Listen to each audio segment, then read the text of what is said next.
ఈమెకి వాళ్ళ అల్లుడితోని ఎఫైర్ నడుస్తున్నది. ఆయన వృషణాన్ని బట్టి పిసికి పలగొట్టి చంపేసిందంట అమ్మ. సైకిల్ దొక్కితే టప్ అని పడితేనే నరకం కనిపించేస్తారు కళ్ళ ముందర. ఈ పిసికి చంపేసుడు ఏంది, పలగొట్టి పడేసిందంట సీదా. అసలు ఆ నొప్పిని ఎట్లా తట్టుకొని ఉంటాడు? బాయ్ ఫ్రెండ్ని పిలిపించుకొని ఇంటికి, ఆమెకు ఒక ఫ్యాంటసీ ఉన్నది, వాడిని పిలిచి బెడ్ మీద వేసి చేతులు కాళ్ళు కట్టేసి ఆడు ఏమో ఎక్స్పెక్ట్ చేస్తే పెట్రోల్ పోసేసి కాల పెట్టేసిందట. అయిపోయి పెళ్ళి చేసుకుంటేనేమో పిల్లలు చంపేస్తున్నారు, లవ్ చేస్తేనేమో లవర్లు చంపేస్తున్నారు. ఆడ చంపేసింది, ఇగో ఈడ చంపేసింది. ఇది ఎక్కడి కల్చర్ దాపరమైంది? ఓడు పట్టుకొచ్చి పెట్టింది దీన్నంతా. ఒక మొగోనికి నిజంగా లిటరల్గా పెళ్లి చేసుకోవాలంటే ఉచ్చనే పడుతుంది. ఇంకా ఎటు తిరిగి మొగోని అయితే చంపుతున్నారు. ఇది గిట్లా మీరు చూసి ఈ న్యూస్ గిట్ల విన్నారే అనుకో, నిజంగా నెత్తి ఖరాబ్ అయిపోతుంది ఒక్కొక్కళ్ళకైతే. మొగుళ్ళకైతే వామ్మో, ఇంకా ఇలా లైఫ్ ఎట్లుంటుందో, మా మొగ జాతికి పాపం అసలు ఏం జరుగుతుందో నాకు నిజంగా సమజలు వస్తలేదు. ఎందుకంటారా, అలివేలు యాదయ్య ఇద్దరు దంపతులు. ఈమెకి వాళ్ళ అల్లుడితోని ఎఫైర్ నడుస్తున్నది. అయితే యాదయ్య అలివేలుకు అంటాడు కదాకి, వద్దు ఇట్లాంటి కథలు వద్దు, మళ్ళీ ఇజ్జత్ పోతుంది బయట తెలిస్తే, ఇక్కడ నుంచి ఇవన్నీ ఆపేసేయి అని చెప్పి చెప్తాడు. ఈమె వినకుండా ఈయనని చంపేద్దామని ప్లాన్ చేస్తుంది వాళ్ళ అల్లుడితోని కలిసి. అయితే పాపం ఆయన వృషణాన్ని బట్టి పిసికి పలగొట్టి చంపేసిందంట అమ్మ. ఒక మొగోనికి నార్మల్గా సైకిల్ దొక్కితే టప్ అని పడితేనే నరకం కనిపించేస్తారు కళ్ళ ముందర. క్రికెట్ ఆడేటప్పుడు బాల్ తాకితే చచ్చిపోయినారా బాబు అని అంత నొప్పితో పడిపోయి ఉంటారు. ఈ పిసికి చంపేసుడు ఏంది, పలగొట్టి పడేసిందంట సీదా. మరీ ఇంత గలీజా? అరే పాపం ఆయన అసలు ఆ నొప్పిని ఎట్లా తట్టుకొని ఉంటాడు?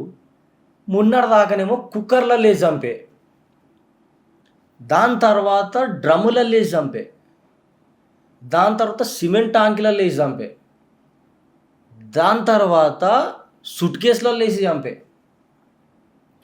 మొన్న ఒక గర్ల్ కర్ణాటకలో ఇది జరిగింది.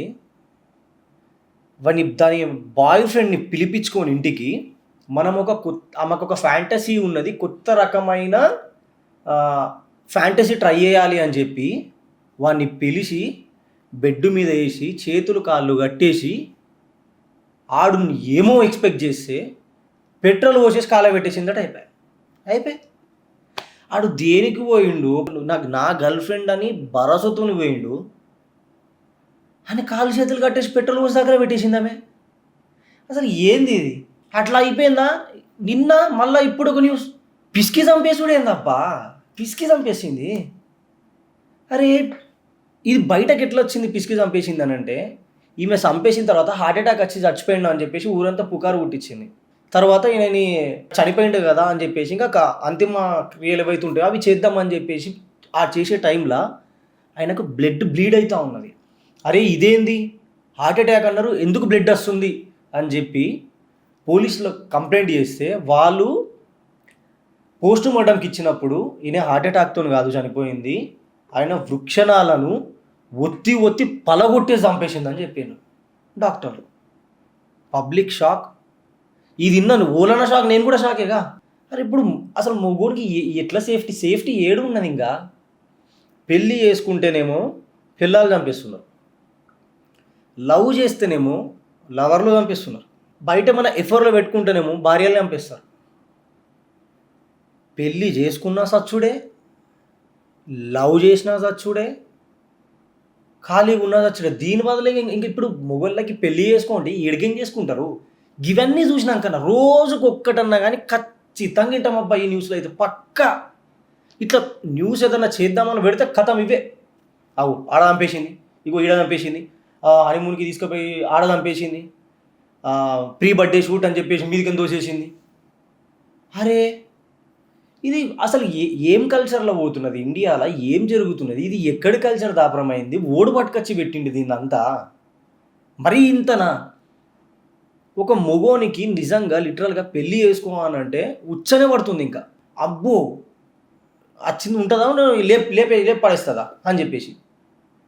ఎందుకు ఈ రీల్స్ కూడా వస్తున్నాయి ఈ మధ్యలో. ఇంకా ఆ కామెడీ కోసమే చేస్తున్నా కూడా భయం, అమ్మో ఇట్లా అమ్మో అని చెప్పి భయపడుకుంటా.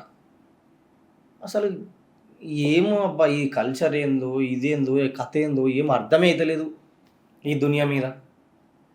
ఫ్యాంటసీ పేర్లతోని చంపేసుడే, షాపింగ్ చేయకపోయినా చంపేసుడే, ఆడు ఇంకొకళ్ళతో మాట్లాడి ఈయనే చంపేసుడే, లేదు ఈడు ఆమె చీన్తో మాట్లాడి ఈయనే చంపేసుడే, ఈమె పోయి వేరేతో మాట్లాడినా ఈయనే చంపేసుడే.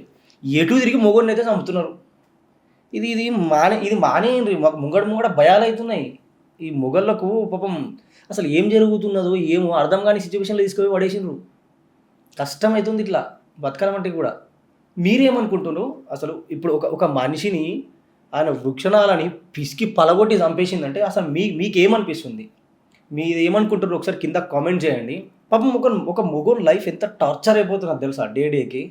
పుట్టినప్పటి నుంచి వెళ్ళి ఆయనకి టార్చర్ స్టార్ట్ అయిపోయింది అని అనుకోవచ్చు. ఎడ్యుకేషన్ కంప్లీట్ చేయాలా, ఎడ్యుకేషన్ కంప్లీట్ చేసిన తర్వాత జాబ్ చేయాలా, జాబ్ దగ్గర ప్రాబ్లమ్స్ వాడే చూసుకోవాలా, ఇంటి దగ్గర ప్రాబ్లమ్స్ వాడే చూసుకోవాలా, వాడి లైఫ్లో గర్ల్ ఫ్రెండ్ ఉంటే ఆమె ప్రాబ్లమ్స్ కూడా వాడే చూసుకోవాలా, వీని పర్సనల్ లైఫ్లో ఉన్న ప్రాబ్లమ్స్ ఇక్కడ వాడే చూసుకోవాలా, వాడి ఫ్రెండ్షిప్లో ఉన్న ప్రాబ్లమ్స్ని వాడే చూసుకోవాలా, వాని ఇంట్లో ప్రాబ్లమ్స్ ఏమన్నా ఉన్నా కూడా అది వాడే చూసుకోవాలా, వాని లైఫ్లో మ్యారేజ్ అయితే వీళ్ళింట్లో ఈయన ఫ్యామిలీ కోసం బతికే ప్రాబ్లమ్స్లో వచ్చినా వాడే చూసుకోవాలా, అత్తగారింట్లో ఏమన్నా పంచాయతీలు అయినా కూడా వాడే చూసుకోవాలా, అమ్మగారింట్లో ఏమన్నా పంచాయతీలు అయినా కూడా వాడే చూసుకోవాలా. ఇన్ని ప్రాబ్లంలు చూసుకోగా కూడా పిసికి చంపేసుడు, డ్రమ్ములలో వేసేసుడు, ఎండ్ ఆఫ్ ద డే చంపేసుడు. ఇది ఏంటి కచ్చిన కారం ఇది? ఏమో అబ్బా, నాకైతే ఈ న్యూస్లు రోజు రోజుకి విని చూసి లిటరల్గా నేను మసమందుతో మాట్లాడుతున్నా, భయం అయిపోతుంది అని చెప్తున్నారు. మరి కల్చర్ ఇది ఈ సంపూర్లు ఎప్పుడు ఆగుతాయో ఎప్పుడు ఆపుతాయో తెలుస్తలేదు. కానీ మీరేమనుకుంటున్నారు ఈ మ్యాటర్కి? మొన్న కర్ణాటకలో జరిగిన ఆమె ఇన్సిడెంట్ కానీ, బాయ్ ఫ్రెండ్ని అగ్గిపెట్టేసుడు, లేదా ఈయన వృక్షణాలు ఒత్తి పలగొట్టి చంపేసుడు, ఇవి మీకేమనిపిస్తుంది? ఇట్లాంటివి ఆగితే నాకు కరెక్టా, లేకపోతే అసలు మీ వ్యూ ఏందనేది కింద కామెంట్ చేయండి. Thank you. జై హింద్, జై భారత్.